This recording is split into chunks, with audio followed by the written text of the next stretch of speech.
This is that real. Hello, fellow targeted individuals that I like to call blessed and highly favored. So this is your boy Judah J. Another episode of This Is That Real.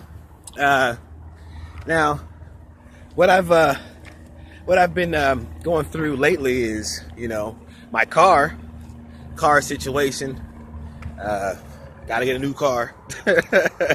Hey, all praise to the Most High God. He works things like that out. We just gotta keep doing what we gotta do. You know what I'm saying? That's what we have to do. We have to always keep our eyes on the Most High God. We have to always keep our eyes on Him and not take our eyes off Him. Never put our eyes on the enemy. Always keep our eyes on the Most High God. The Most High God, He tells us the devices of the enemy through the Spirit, through His Word. But we're not supposed to lose sight of who the Most High God is. That's the thing. That's the key. The key is not to allow the tactics of the enemy to keep us from seeing where the real power is. The real power is in our God. You got to realize, one of the main things Satan did was to convince the world that he did not exist. When in actuality, Satan has been given the reins over this world by the Most High God temporarily, as to test his children, to test those that will be with him in his kingdom, those that will be counted as worthy to be in his kingdom.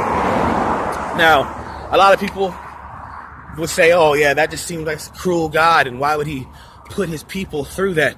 For one thing, we have to understand one thing. This whole targeted individual thing, like I've said before, it is all about us realizing that God is the one that can do everything. He can see everything. He can hear everything. Because we live in a world where it's see to believe, and you don't see God in front of you, so you doubt him. While Satan is getting all these believers by giving them gifts, tangible things they can see. And so they sell their souls, only to realize later, once they've made the decision to sell their souls and they get their familiar spirits, they get their gifts to be able to hear you and see you and all that stuff that witches and warlocks and people that sell their souls can do. They get those gifts, but they have a familiar spirit telling them, like a voice in their ear, like a voice like you hear just like me right now, a voice in their ear that tells them everything about a person. So that's how those perps can do that. Some of them have been elevated. Some of them accept the mark, and so they got paid or whatever to follow people at first, and they wear little headsets and they get on their phones so they can hear information from their handlers. But then some of them have elevated, so now they have a familiar spirit. They've done a lot of jobs for Satan and all his people, and so now it's like they got to the place where, they've moved up. They get a familiar spirit. They don't need any headsets. They don't need any phones. You just see these people talking to themselves on the street that you know is following you. And all of a sudden there's a spirit that's talking to them, telling them everything about you. There's degrees to this. You have to understand, when we serve God, he says that we're going to go through some things. Stick with God.